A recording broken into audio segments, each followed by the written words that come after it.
إن الحمد لله نحمده ونستعينه ونستغفره ونعوذ بالله من شرور أنفسنا ومن سيئات أعمالنا من يهده الله فلا مضل له ومن يضلل فلا هادي له وأشهد أن لا إله إلا الله وحده لا شريك له وأشهد أن محمدا عبده ورسوله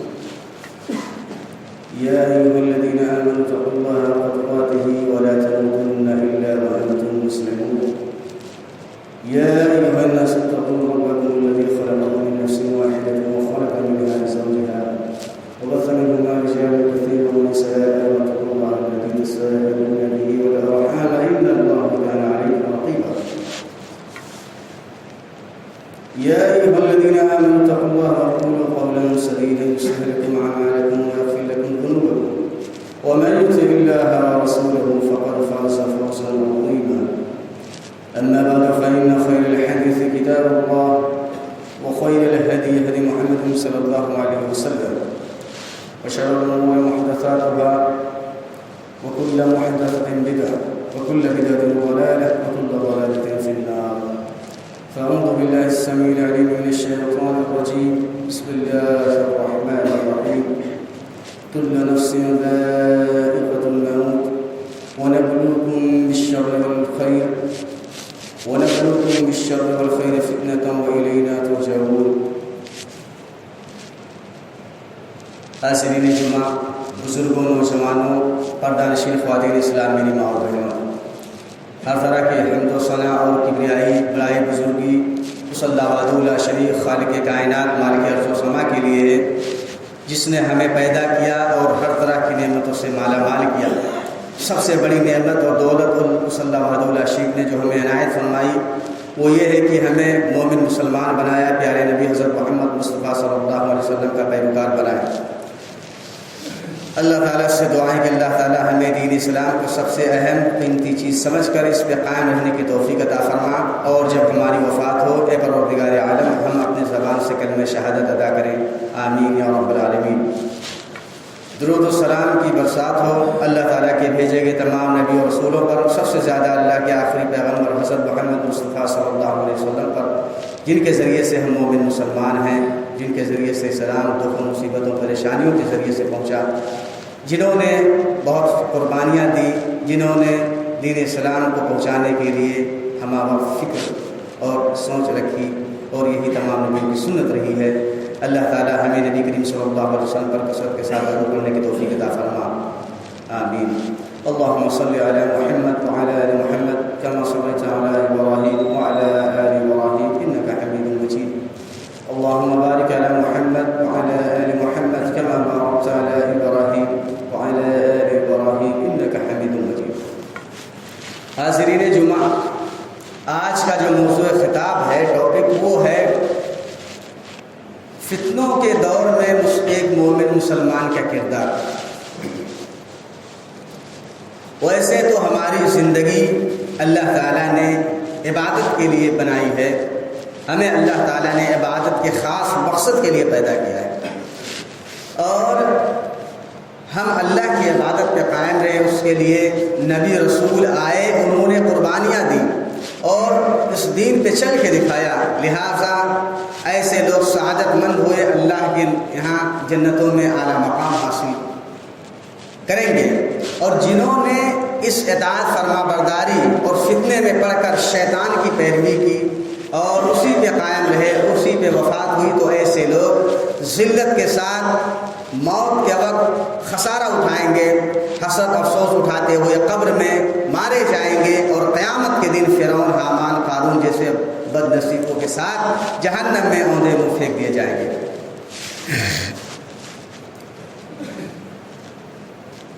اللہ تعالیٰ نے سورۃ الانبیاء کے اندر ارشاد فرمایا، کل نفس ذائقۃ الموت، کہ ہر جان موت کا مزہ چکھے گی۔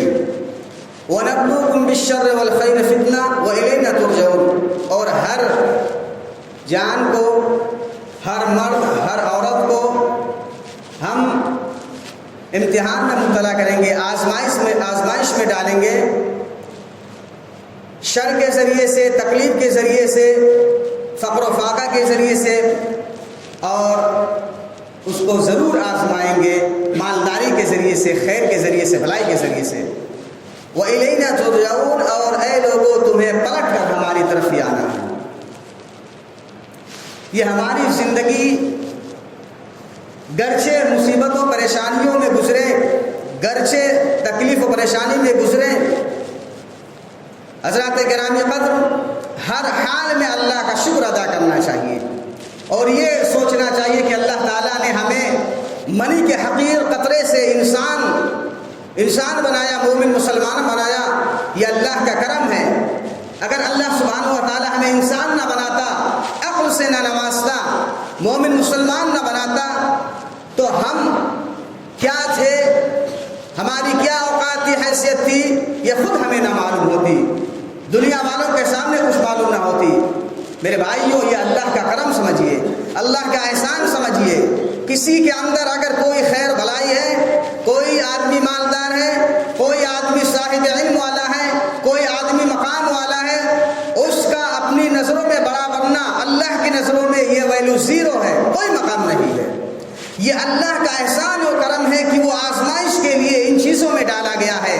مقام اس بنیاد پہ ہوگا کہ انسان ان فتنوں میں پڑھ کے اللہ کو یاد رکھے، اور اللہ کے سامنے جب حاضر ہو تو بے شمار نیکیاں، بے شمار خیر کے کام، بے شمار نبی صلی اللہ علیہ وسلم کی سنتوں پہ عمل کر کے پہنچے، تاکہ اللہ راضی ہو جائے، اور شیطانی وسوسوں سے، شیطانی غلاظتوں سے، شرک سے، بدعات سے، دنیا کی بھوک اور چاہت سے اپنے نفس کو، اپنے اعمال کو پاک رکھے، تاکہ قیامت کے دن اللہ کے ہاں وہ بدنصیب فرعون، حامان، قارون اور ان جیسے بدبخت ابو جہل، ابو لہب کے ساتھ کھڑا کر کے جہنم میں اوندھے منہ الٹا کر کے نہ پھینک دیا جائے۔ یہ سوچ، یہ فکر ہونا چاہیے میرے بھائیوں۔ اللہ تعالیٰ نے فرمایا وَإِلَيْنَا تُرْجَعُونَ، کوئی کتنا بھی خیر و بھلائی میں رہنے والا ہو، ناز و نعمت میں رہنے والا ہو، کوئی منتری کیوں نہ ہو، کوئی بادشاہ کیوں نہ ہو، اور کوئی فقیر کیوں نہ ہو، گرچہ پوری زندگی دکھوں مصیبتوں میں آنسو بہاتے ہوئے کیوں نہ گزارا ہو، قیامت کے دن اسے میرے حضور میں حاضر ہونا ہے، قیامت کے دن میرے سامنے حاضر ہونا ہے۔ وَإِلَيْنَا تُرْجَعُونَ، یہ وارننگ ہے اللہ سبحانہ و تعالیٰ کی طرف سے کہ ہر حال میں اللہ سبحانہ و تعالیٰ نے تمہیں جس قدر آزمایا ہے اس فتنے اس آزمائش میں اپنے آپ کو چاق و چوبند رکھو، ہوشیار رہو، تاکہ اللہ سبحانہ و تعالیٰ کے ہاں کامیاب ہو جاؤ۔ معلوم ہوا زندگی میں آزمائش، فتنہ، ایگزام، امتحان یہ ہوتا رہے گا، اس سے کسی کی زندگی ہرگز خالی نہ ہوگی، چاہے کوئی کتنا بڑا بدبخت ہو، چاہے کوئی کتنا بڑا نیک ہو، اللہ تعالیٰ سب کو آزماتا رہتا ہے۔ اللہ تعالیٰ نے سورہ تغابن کے اندر ارشاد فرمایا، اور یہ جانیے کہ ابھی فتنہ مال اولاد کے ذریعے سے ہوتا ہے۔ یا ایھا الذین آمنوا ان من ازواجکم واولادکم عدوا لکم فاحذروہم وان تعفوا وتصفحوا وتغفروا فان اللہ غفور رحیم واعلموا انما اموالکم واولادکم فتنہ واللہ عنده اجر عظیم فاتقوا اللہ ما استطعتم واسمعوا وأطیعوا وانفقوا خیرا لانفسکم ومن یوق شح نفسہ فاولئک هم المفلحون۔ ان آیات میں اللہ سبحانہ و تعالیٰ نے وہ باتیں بیان فرمائی ہے جس کے ذریعے سے ہر زمانے کے مسلمانوں کا بھلا ہو سکتا ہے، ہر زمانے کے مسلمانوں کے اندر تبدیلی آ سکتی ہے۔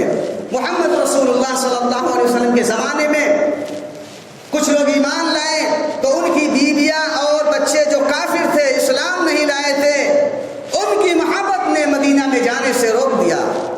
جب یہ لوگ مدینہ میں بعد میں گئے تو ان لوگوں نے دیکھا کہ جن لوگوں نے اول مرحلہ میں پہلی مرتبہ اپنا گھر بار چھوڑ کر، بیوی بچوں کو چھوڑ کر، مال چھوڑ کر، رشتہ دار کو چھوڑ کر، خاندان چھوڑ کر محمد رسول اللہ صلی اللہ علیہ وسلم کی بتلائی ہوئی بات پہ لبیک کہا، انہوں نے کتنا مقام حاصل کر لیا ہے، کتنی بلندی حاصل کر لی ہے کہ اگر انہوں نے ایک مٹھی جو آج کے زمانے کے حساب سے اگر 1 روپیہ خرچ کیا ہے تو بعد میں آنے والے لوگ اگر احد پہاڑ کے برابر سونا خرچ کر دیں تو بھی وہ اجر و ثواب حاصل نہیں کر سکتے۔ میرے بھائی، جب یہ مقام، یہ بلندی،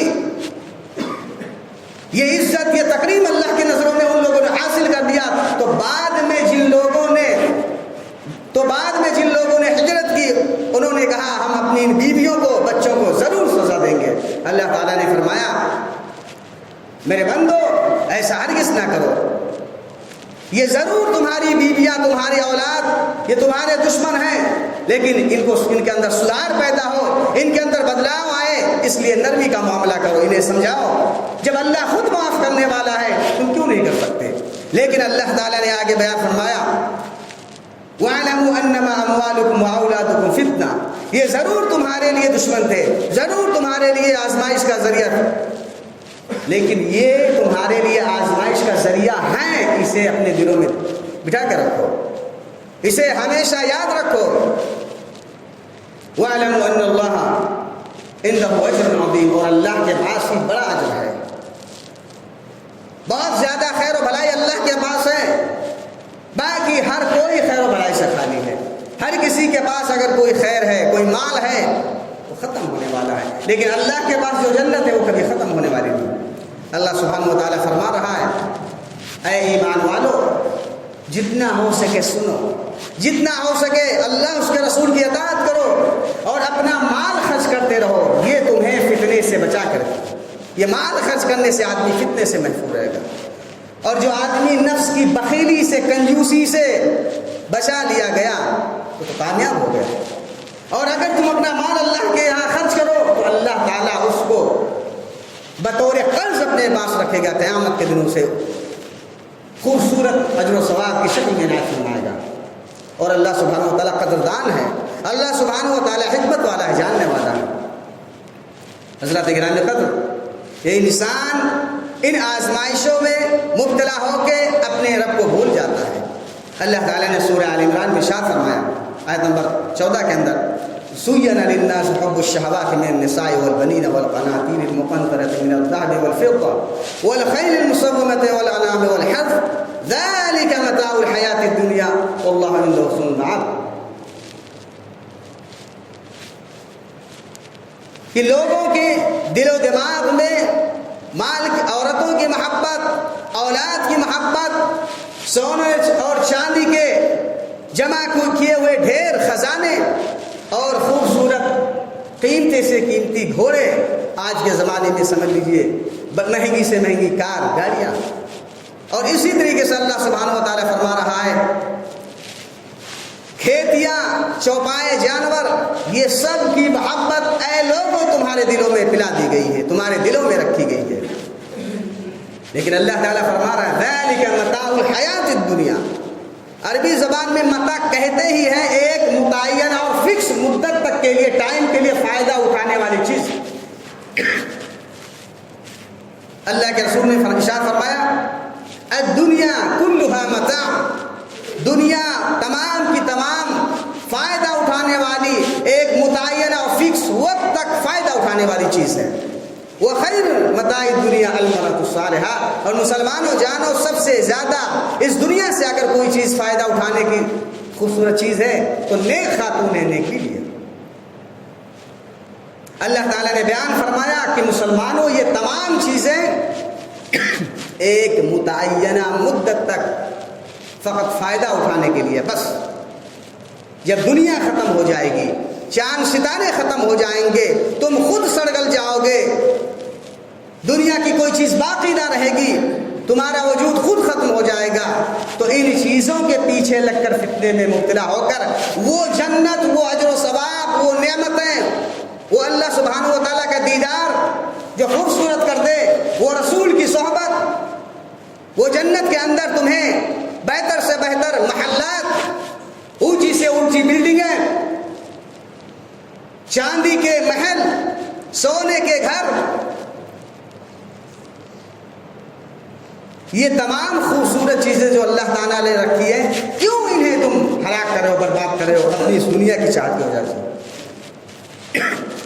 مقصد اللہ تعالیٰ کا یہ کہنے کا ہے کہ اے میرے بندو، ہم نے تمہیں پیدا کیا ہے آزمانے کے لیے، اور اس فتنے آزمائش میں مبتلا ہو کر کہیں اس دنیا کی رنگینی دلربائی میں مبتلا ہو کے آخرت کی خوبصورت زندگی نہ گنوا بیٹھو۔ فتنوں میں سے ایک بہت بڑا فتنہ میرے بھائیوں شبہات اور ڈاؤٹ کا ہے۔ آج لوگوں نے دین میں اتنا ڈاؤٹ اور شک پیدا کر دیا ہے، جس دین کے بارے میں محمد رسول اللہ صلی اللہ علیہ وسلم نے ارشاد فرمایا تھا اے مسلمانوں، اے اسلام کے ماننے والوں، میں تمہیں ایسے دین پہ، ایسے راہ پہ چھوڑ کے جا رہا ہوں جس کی راتیں بھی دن سے کہیں زیادہ خوبصورت اور چمکتا ہوا ہے، جس کی راتیں دن سے کہیں زیادہ چمکتی ہوئی ہے۔ ایسے دین کے اندر شک پیدا کر دیا گیا، وہ قرآن جس کے اندر اللہ کے فضل سے کوئی تبدیلی نہیں ہوئی اور نہ قیامت تک ہو سکتی ہے، یہ ہر مومن مسلمان کا یقین کامل ہے۔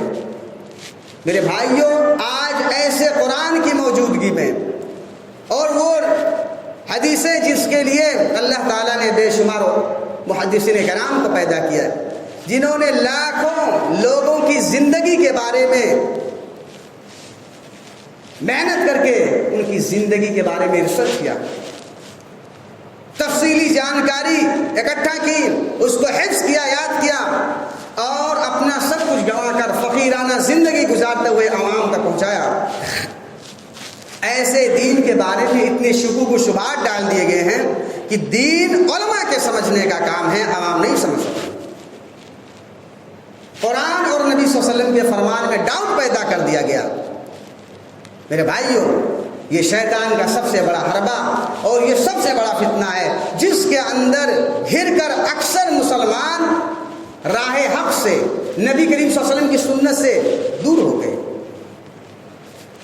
ایک فتنہ میڈیا کا ہے جس نے مسلمان نوجوانوں کو محمد رسول اللہ صلی اللہ علیہ وسلم کی سنت سے نفرت دلا دیا، جس نے مسلمان گھرانوں کے اندر سنت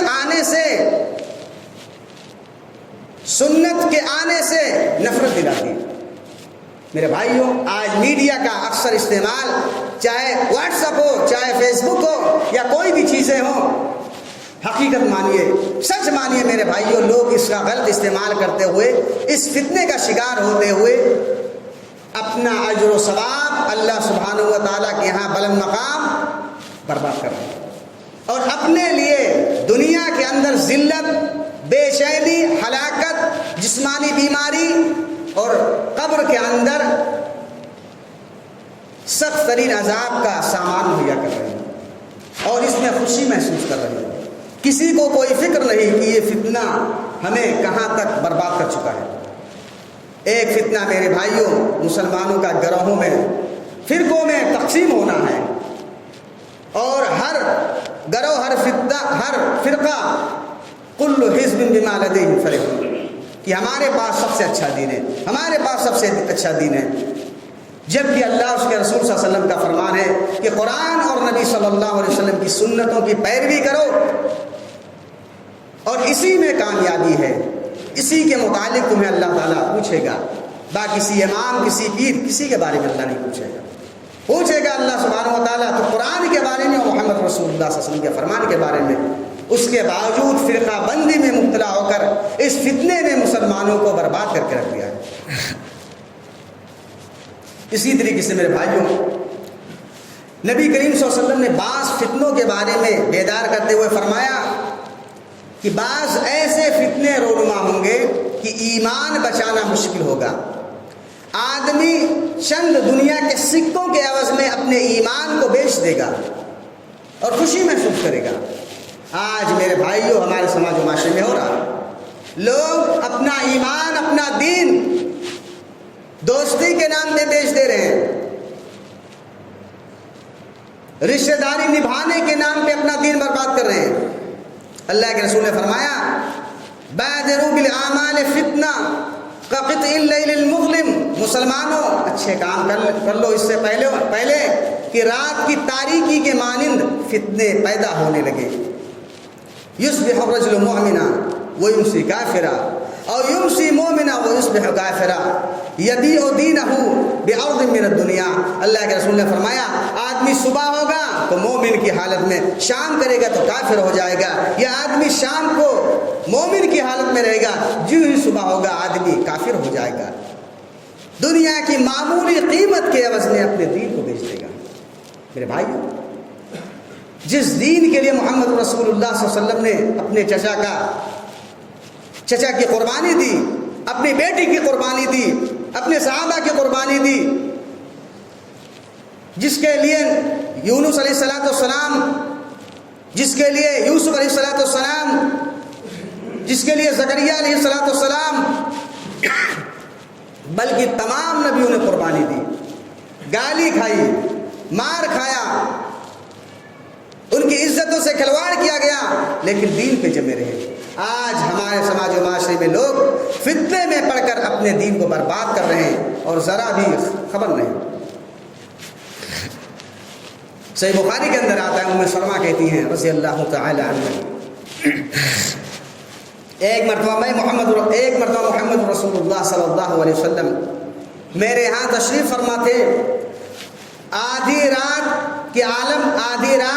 انتہائی گھبراہٹ اور بے چینی کے عالم میں محمد رسول اللہ صلی اللہ علیہ وسلم اٹھتے ہیں اور اللہ کے رسول صلی اللہ علیہ وسلم ارشاد فرماتے ہیں سبحان اللہ ما انزل اللہ من الخزائن، سبحان اللہ ما انزل من الفتن۔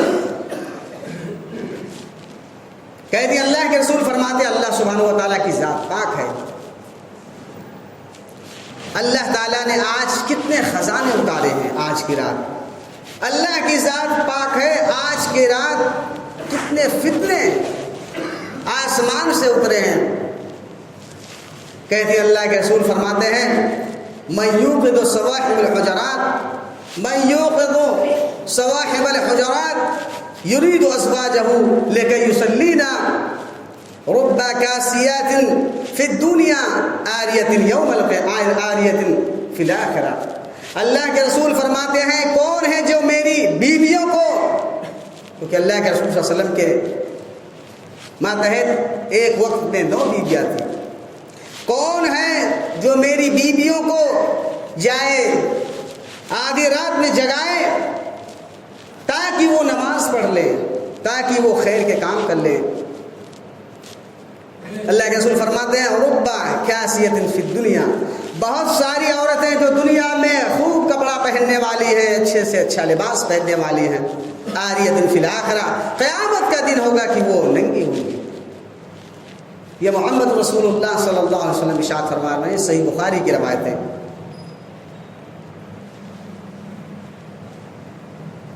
حدیث نمبر 7069 صحیح بخاری کی۔ اپنی بیویوں کے بارے میں اللہ کے رسول فرما رہے ہیں، کون ہے جو میری بیویوں کو جگائے تاکہ یصلینا، تاکہ وہ نمازیں پڑھ لیں۔ آج ہم ہاتھ پہ ہاتھ دھرے بیٹھے ہوئے ہیں، کاروبار میں اتنے مگن، کیا ہماری بیویاں کر رہی ہیں، کیا ہماری بیٹیاں کر رہی ہیں، کیا ہمارے بیٹے کر رہے ہیں، کوئی مطلب نہیں۔ ہم سے اللہ تعالیٰ پوچھے گا، کبھی زندگی میں خیال نہیں کیا۔ جس نبی کی بیویوں کے بارے میں اللہ تعالیٰ نے جنت میں گھر بنا کے رکھا، جن کو قدوہ اور مثال بنا دیا، ان کے اندر اتنا خوف، اتنی بے چینی، اور ہمارے اندر جہاں ہر معاملے میں نافرمانی، اللہ کی ناشکری، خوشی، کوئی خوف نہیں، کوئی ڈر نہیں۔ میرے بھائیوں، اپنے آپ کو ناپیے، جانچیے، کیا واقعی میں ہم مومن مسلمان ہیں، یا واقعی میں ہمارے اندر اسلام آیا ہی نہیں؟ کیا ہیں ہم؟ ذرا جانچیے نبی کریم صلی اللہ علیہ وسلم کی حدیث پاک کی روشنی میں۔ معلوم ہوا میرے بھائیوں، عبادتوں کے ذریعے سے سنگین سے سنگین، خطرناک سے خطرناک فتنوں سے بچا جا سکتا ہے۔ دعاؤں کے ذریعے سے، ذکر و اذکار کے ذریعے سے، قرآن کریم کی تلاوت کے ذریعے سے کبھی کوئی فتنہ ہو، کم از کم 2 رکعت نماز پڑھ کے آدمی اللہ سے دعا کرے، پھر اللہ تعالیٰ کی طرف سے پناہ، اس کے رحمتوں کا فیضان برسات، پھر دیکھیں میرے بھائیوں، اللہ تعالیٰ تو یہی چاہتا ہے۔ اللہ کے رسول صلی اللہ علیہ وسلم نے فرمایا، جو قیامت سے پہلے فتنے ظاہر ہوتے رہیں گے، ایک فتنہ جو آئے گا وہ ابھی جائے گا نہیں کہ دوسرا فتنہ آئے گا، اور جو بعد میں فتنہ آئے گا وہ پہلے سے کہیں زیادہ سنگین ہوگا۔ آج ہم کہہ رہے ہیں بڑی بیماریاں ہیں، بڑی تکلیفیں ہیں، میرے بھائی کچھ بھی نہیں، آنے والے 50 سالوں میں دیکھنا ہماری اولاد کہے گی پہلے امن تھا۔ ابھی آج کے لوگ کہہ رہے ہیں 50 سال پہلے امن تھا۔ یہ فتنے، یہ آزمائش کی آتی رہیں گی، اللہ تعالیٰ آزماتا رہے گا، جانچتا رہے گا، اس سے کسی کو چھٹکارا نہیں۔ بعض فتنوں کے بارے میں اللہ تعالیٰ نے اہل ایمان کا امتحان لیا ہے۔ اللہ تعالیٰ ارشاد فرماتا ہے، احسب الناس ان يتركوا ان يقولوا آمنا وهم لا يفتنون ولقد فتنا الذين من قبلهم فليعلمن الذين صدقوا وليعلمن الكاذبين۔ کہ لوگوں نے کیا یہ سمجھ لیا ہے کہ لا الہ الا اللہ کہہ کر جنت پکی ہو گئی؟ ہرگز نہیں۔ تم سے پہلے میں نے بہت سارے لوگوں کو آزمایا، اور اب تمہارا بھی امتحان ہوگا، پھر اللہ چیک کرے گا کون ایمان والا ہے اور کون بناوٹی ایمان والا ہے، کون منافق ہے، کون پکا ایمان والا ہے، یہ اللہ تعالیٰ آزمائے گا۔ اور یہ مت سمجھیے کہ یہ حکم صرف نبی صلی اللہ علیہ وسلم کی دور تک کا ہے، یہ قیامت تک کے تمام انسانوں کے لیے ہوگا۔ جو بھی کلمہ شہادت پڑھے گا اس کے لیے آزمائش، امتحان ہے، اس سے کسی کی ذات مبرہ نہیں، کوئی اس سے جو ہے رہائی پانے والا نہیں۔ خباب بن ارط رضی اللہ تعالیٰ عنہ کہتے ہیں، میں اللہ کے رسول کی خدمت پہ حاضر ہوا، چونکہ یہ لوہار تھے تو مشرکین ان کو اتنا تکلیف دیتے تھے کہ کبھی یہ لوہا پیٹ رہے ہوتے کہ مشرکین آ کے ان کو آگ کے انگارے پہ لٹا دیتے۔ اب کیا کریں، اللہ کے رسول کا حکم یہ تھا کہ بھائی جوابی کارروائی نہیں کرنی ہے، جواب نہیں دینا، صبر کرنا ہے۔ تو بیچارے بہت تنگ آ گئے۔ اللہ کے رسول صلی اللہ علیہ وسلم خانہ کعبہ کے سائے میں چادر سے ٹیک لگائے ہوئے بیٹھے ہوئے تھے۔ یہ پہنچے اور کہنے لگے، اللہ کے رسول حد کر دیا مشرکوں نے، آپ اللہ سے دعا کر دیں، بہت تکلیف دی۔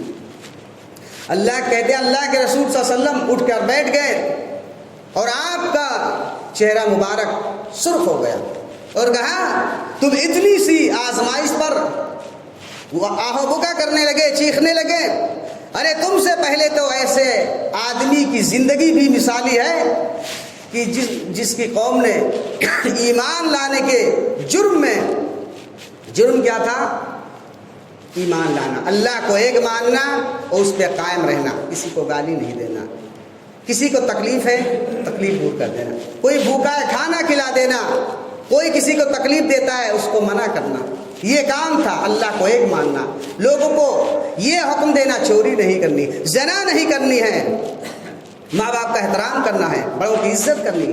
ایسے آدمی کو اللہ کے رسول نے فرمایا اس کی قوم کے کافروں نے، مشرکوں نے لوہے کی کنگھی لی اور اس کے جسم میں پھیرا، اس کے گوشت کو نوچا گیا، یہیں پہ بس نہیں کیا بلکہ ایسے آدمی کی زندگی بھی تمہارے لیے مثال ہے کہ جس کی قوم نے آری سے، جس کے ذریعے سے لکڑی چھیلی جاتی ہے، لکڑی کو کاٹا جاتا ہے، اس کے سر کے بیچ میں رکھ کر اس کو 2 ٹکڑے کر دیا گیا، لیکن وہ ہنستا ہنستا اپنا جان دیتا گیا، اللہ کے دین سے نہ پھرا، اور تمہیں آگ پہ لٹا کے تپایا کیا گیا کہ تلملا اٹھے۔ ابھی آج کے دور میں بہت سارے لوگ ہیں، تھوڑی سی تکلیف ہوتی ہے، پریشانی ہوتی ہے، بہت تکلیف ہو گئی، بہت آزمائش ہو گئی، کچھ نہیں آزمائش ہوئی میرے بھائیوں۔ اسلام لانے کے جرم میں کیا آپ نے اپنا بیٹا گوایا؟ یہ مت سمجھیے کہ کسی پہ طنز کر رہا ہوں یا کسی کو کہہ رہا ہوں کہ گواہی ہے، نہیں، اللہ تعالیٰ امن میں رکھے، یہی رسول اللہ صلی اللہ علیہ وسلم کی بھی جو ہے سوچ۔ لیکن کہنے کا مطلب میرے بھائیوں، کیا آپ نے اپنا مال خرچ کیا؟ کیا آپ نے اسلام کے لیے اپنا ہاتھ کٹایا؟ کیا آپ نے اسلام کے لیے محنت کی؟ کوئی آزمائش نہیں ہوئی، اچھے سے کاروبار کر رہے ہیں، امن کی زندگی گزار رہے ہیں۔ ابھی ہندوستان کا جو ماحول ہے، لاکھوں میں کہیں 1-2 کیس ہوتا ہے، تو یہ تو ہوتا رہے گا۔ تو ان آزمائشوں کے سامنے اگر ہماری زندگی رکھ دی جائے تو میرے بھائیوں، ہماری زندگی تو جنت والی زندگی ہے۔ اس کے باوجود اللہ سبحانہ و تعالیٰ کی محبت سے کوئی واسطہ نہیں۔ تو کہنے کا مطلب یہ ہے کہ اللہ کے رسول نے فرمایا انہیں اتنی تکلیف دی گئی لیکن اسلام پہ قائم رہے، اور تمہیں تھوڑی سی تکلیف دی گئی اور اتنا زیادہ تم آہوبکا کرنے لگے، چلانے لگے۔ یعنی صبر کرو، صبر کے ساتھ ہی اللہ سبحانہ و تعالیٰ تمہیں عزت دے گا، مقام دے گا۔ لیکن میرے بھائیوں، فتنوں سے بچنے کے لیے، آزمائش سے بچنے کے لیے نیکی کا کام کریں، لوگوں کو نیکی کا حکم دیں۔ یہ تو اللہ کا حکم ہے، اللہ کا فرمان ہے، وَاتَّقُوا فِتْنَةً لَا تُصِيبَنَّ الَّذِينَ ظَلَمُوا مِنكُمْ خَاصَّةً وَاعْلَمُوا أَنَّ اللَّهَ شَدِيدُ الْعِقَابِ۔ مسلمانوں، اس فتنے سے ڈرنے کے لیے ہوشیار رہو، بچنے کے لیے تدبیریں کرو، محنت کرو، خود دین پہ عمل کرو، لوگوں کو اچھا بناؤ، انسانوں کے انسانیت کے لیے غمگساری کرو، اچھا انسان بنو، امن والا مومن مسلمان بنو، اور لوگوں کے اندر امن پیدا کرو، گندگی سماج و معاشرے سے ختم کرو، نہیں تو فتنہ آئے گا تو اچھے اور برے سب کو لپیٹ میں لے گا۔ پھر اس وقت یہ نہیں فتنہ دیکھے گا کہ تعجب گزار یہ ہے کہ نہیں۔ میرے بھائیو، اللہ تعالیٰ نے وارننگ دی ہے۔ سیدنا زید بن ثابت کہنے رضی اللہ تعالیٰ، ایک مرتبہ ہم اللہ کے رسول کی خدمت میں تھے تو اللہ کے رسول نے فرمایا تعوذوا باللہ من الفتن ما ظہر منها وما بطن، یہ صحابہ لوگوں اللہ تعالیٰ سے وہ فتنہ جو دکھتا ہے، آزمائش، اس سے بھی اللہ کی پناہ مانگو، اور جو فتنہ نہیں دکھ رہا ہے، چھپا ہے، اس سے بھی اللہ کی پناہ مانگو۔ تو صحابہ کرام نے کہا، ہم نے کہا نعوذ باللہ من الفتن ما ظہر منها وما بطن۔ کیا بات معلوم ہوئی کہ فتنوں سے بچنے کے لیے دعائیں کرنی چاہیے۔ ایک حدیث پاک میں آپ کو سناؤں، ترمذی کی روایت ہے، اللہ کے رسول صلی اللہ علیہ وسلم نے ارشاد فرمایا، روایت لمبی ہے، اس کا جو ہے چھوٹا سا ٹکڑا میں آپ کے سامنے پیش کرتا ہوں، کہ اللہ کے رسول نے فرمایا، خود اللہ تعالیٰ نے مجھے فرمایا، گویا کہ یہ حدیث پاک حدیث قدسی ہوئی، یا محمد اذا صلیت، اے محمد صلی اللہ علیہ وسلم، جب آپ نماز پڑھ لیں تو نماز پڑھنے کے بعد آپ یہ دعا کرتے رہیں، اللہم انی اسألک فعل الخیرات، اے اللہ میں تجھ سے ہر قسم کی خیر و بھلائی کا سوال کرتا ہوں، وترک المنکرات، اور اللہ تعالیٰ ہر طرح کی منکر غلط کاموں سے تیری پناہ چاہتا ہوں، وحب المساکین، اور مسکینوں سے میں محبت کروں، اے اللہ تعالیٰ یہ ہمارے اندر جذبہ پیدا کر، وَإِذَا أَرَدْتَ بِعِبَادَتِكَ فِتْنَةً فَاقْبِضْنِي إِلَيْكَ غَيْرَ مَفْتُونٍ، اے اللہ تعالیٰ جب اپنے بندوں کو تو آزمائش میں مبتلا کر، امتحان لے، آزما، فتنے میں ڈال، تو مجھے وفات دے، ڈالنا. یہ اللہ کے رسول صلی اللہ علیہ وسلم نے ارشاد فرمایا کہ مجھے اللہ تعالیٰ نے خاص طور پر خصوصاً پڑھنے کا حکم دیا ہر نماز کے بعد. تو آپ بتلائیے جس نبی کا یہ حال ہو، جس نبی کو اللہ تعالیٰ یہ حکم دیتا ہو، اس کی امت کو فتنوں سے بچنے کے لیے کتنا زیادہ چاق و چوبند رہنا چاہیے، کتنا زیادہ ہوشیاری اپنے اندر لانی چاہیے. میرے بھائیوں، حضرت حذیفہ بن یمان کی حدیث پاک میں آپ کو سناؤں. اللہ کے رسول صلی اللہ علیہ وسلم سے انہوں نے کہا، سے بخاری مسلم کی روایت ہے، وہ کہتے ہیں لوگ اللہ کے رسول سے خیر کے بارے میں پوچھتے تھے، میں شر کے بارے میں، برائی کے بارے میں پوچھتا تھا. کہتے تھے میں برائی کے بارے میں اس لیے پوچھتا تھا تاکہ میں کہیں اس میں فتنے میں پڑ نہ جاؤں، اس میں گرفتار نہ ہوں. انہوں نے کہا اللہ کے رسول، اللہ تعالیٰ نے ہمیں مومن مسلمان بنا دیا، جہالت کی زندگی سے نکال کے اسلام میں داخل کیا، کیا اس خیر کے بعد کوئی شر ہے؟ انہوں نے کہا ہاں. اللہ کے رسول نے فرمایا ہاں. فرمایا اس کے بعد کوئی خیر؟ کہا ہاں. لیکن اس خیر میں کدورت ہوگی، ملاوٹ ہوگی. انہوں نے کہا اللہ کے رسول ملاوٹ سے کیا مراد ہے؟ یہ صحیح بخاری اور صحیح مسلم کی روایت ہے. اللہ کے رسول نے فرمایا قوم یستنون، ایسے لوگ ہوں گے جو ایسی سنتوں کی طرف اپنے آپ کو ڈھالیں گے، ایسی سنتوں کی پیروی کریں گے، بغیر سنتی، جو میری سنت ہوگی بھی. لوگ نام دیں گے، آج دیکھیے وَيَهْدُونَ بغیر ہدی، اور لوگ میری ہدایت کو چھوڑ کر دوسروں کی ہدایت کے پیچھے چلیں گے. آج دیکھیے میرے بھائیو، نبی کی سنت، رسول صلی اللہ علیہ وسلم کی ہدایت. بھائی نبی صلی اللہ علیہ وسلم کی ہدایت کیا تھی؟ قرآن کریم. آپ علیہ الصلوۃ والسلام کی سنت کیا؟ آپ کی زندگی. آج اس کو بیان کرنے کے لیے ہندوستان کے اندر ہزاروں مساجد ہیں، لیکن ہزاروں میں سے 2-4 مسجدیں جہاں پہ نبی صلی اللہ علیہ وسلم کی سنت کی بات ہوتی ہے، قرآن کریم کی جو ہے ہدایت کی بات ہوتی ہے، باقی بزرگوں کی پتہ نہیں کس کی بات ہی ہو رہی. تو صحیح بخاری مسلم کی روایت ہے میرے بھائیوں، صحیح بخاری حدیث نمبر 3606، صحیح مسلم حدیث نمبر 1847. آدمی جا کے چیک کر لے، دیکھ لے. نبی صلی اللہ علیہ وسلم نے فرمایا میری سنت کو چھوڑ کر دوسروں کی سنت، میری ہدایت کو چھوڑ کر دوسروں کی ہدایت کی طرف لوگ چلیں گے. یہ دین میں ملاوٹ آئے گی. انہوں نے کہا اللہ کے رسول صلی اللہ علیہ وسلم. پھر اللہ کے رسول نے فرمایا تعرف منہم وتنکر، تم ان کو تم بعض چیزیں وہ تمہیں اچھی لگیں گی اور بعض بری لگیں گی. آج یہ ہمارے آنکھوں کے سامنے میرے بھائی. پھر انہوں نے کہا اللہ کے رسول اس خیر کے بعد بھی کوئی فتنہ؟ تو اللہ کے رسول نے فرمایا نعم دعات الی ابواب جہنم من اجابہم الیہا قذفوہ فیہا. کچھ ایسے لوگ ہوں گے جو دعوت دیں گے دین کی، کھانے کے لیے دین کی دعوت دیں گے، اور من اجابہم الیہا، جنہوں نے ان کی دعوت و پکار کو سنا، قذفوہ فیہا، انہیں وہ جہنم میں پھینک دیں گے. سب کا دعویٰ ہے آ جاؤ جنت ملے گی، آ جاؤ پیچھے جو ہے چلو جنت مل جائے گی. حالانکہ اللہ سبحانہ و تعالیٰ اس کے رسول صلی اللہ علیہ وسلم کی پیروی ہی میں جنت ہے، باقی کہیں اور جنت نہیں میرے بھائیوں. اللہ سبحانہ و تعالیٰ کی کتاب اور نبی کریم صلی اللہ علیہ وسلم کی پیروی میں جنت ہے، باقی جنت کہیں نہیں. انہوں نے کہا اللہ کے رسول کی صفات بتائیے. تو کہا اللہ کے رسول نے وہ ہمیں میں سے ہوں گے، ہماری زبان میں باتیں کریں گے، لیکن تم مسلمانوں کی جماعت. انہوں نے کہا اللہ کے رسول ایسا دور آئے تو کیا کروں؟ اللہ کے رسول نے فرمایا مسلمانوں کی جماعت سے لگ کر رہنا اور مسلم حکمرانوں کے پیچھے رہنا. پھر اللہ کے رسول سے انہوں نے کہا اللہ کے رسول اگر میں مسلمانوں کی جماعت نہ پاؤں، مسلم حکمرانوں کو نہ پاؤں تو کیا کروں؟ تو اللہ کے رسول فرما رہے ہیں فَاعْتَزِلْ تِلْكَ الْفِرَقُ كُلَّهَا وَلَوْ أَنْ تَعَضَّ عَلَى أَصْلِ الشَّجَرَةِ، اصل شجرہ کہ میرے بھائی تو ان تمام فرقوں کو چھوڑ کر الگ تھلگ ہو جا، گرچہ تجھے درخت کا جڑ کھا کر دن گزارنا پڑے، اور حتی یدرکک الموت وانزع علی ذلک، یہاں تک کہ اسی پہ تیری وفات ہو جائے، موت ہو جائے، لیکن تو ان تمام فتنوں سے بچ کے رہنا. صحیح بخاری مسلم کی روایت. میرے بھائیوں یہ فتنہ، یہ آزمائش کتنا خطرناک ہے.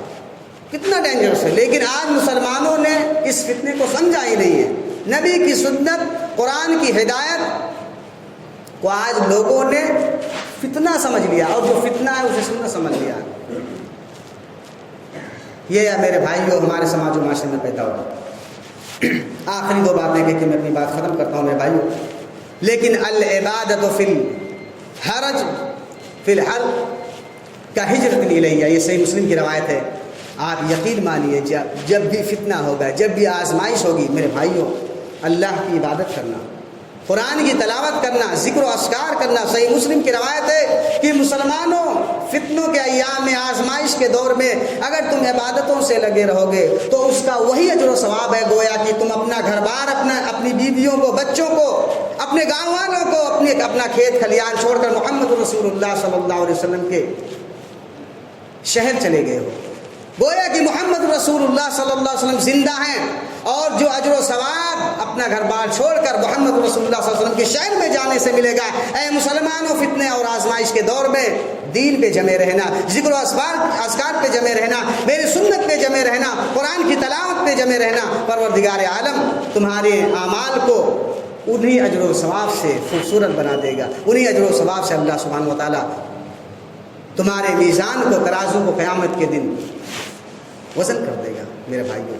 تو گویا کہ ہمارے لیے خوشخبری بھی ہے اور ہمارے لیے ٹینشن والی بات بھی ہے. خوشخبری اس معنی میں ہے میرے بھائیوں کہ آزمائش ہم سمجھے کہ دنیا کی زندگی ہی آزمائش ہے. دنیا کی زندگی آزمائش ہے، یہ آپ سمجھ لیں.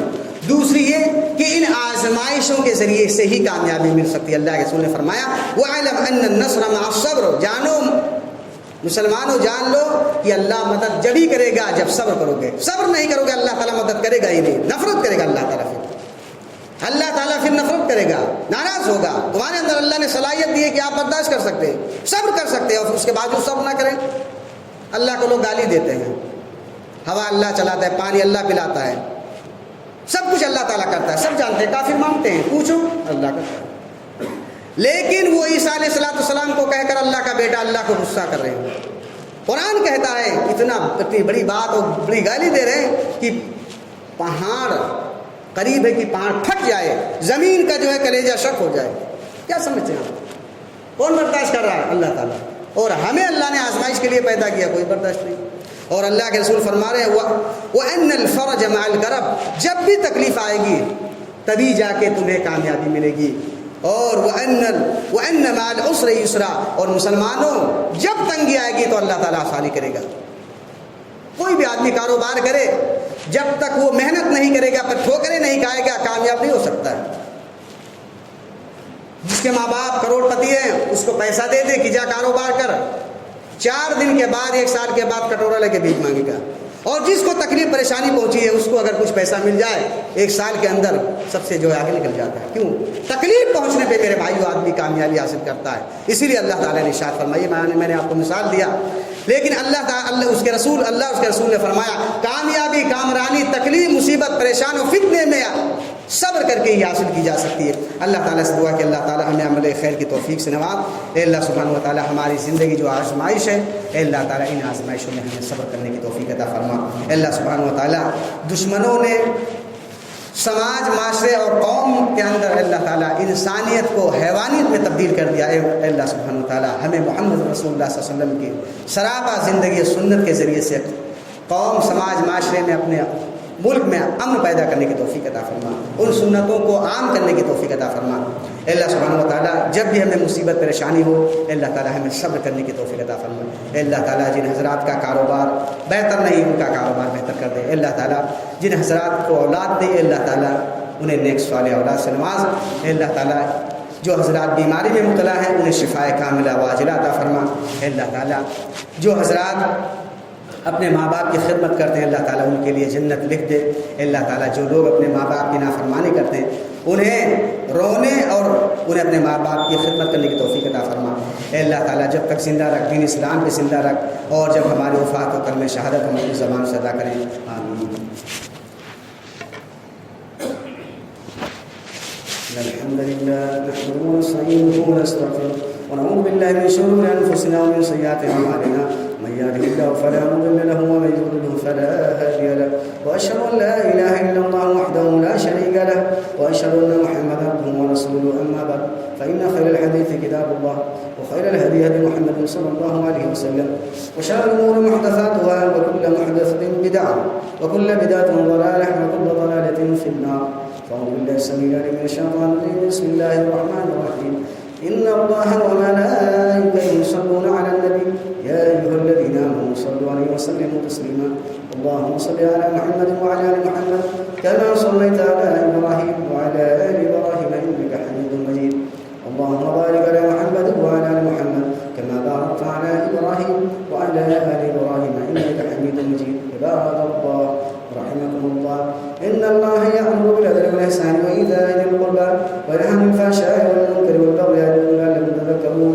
واذكروا الله يذكركم ويستجب لكم ولذكر الله تعالى وجل الله أكبر والله يعلم ما تصنعون.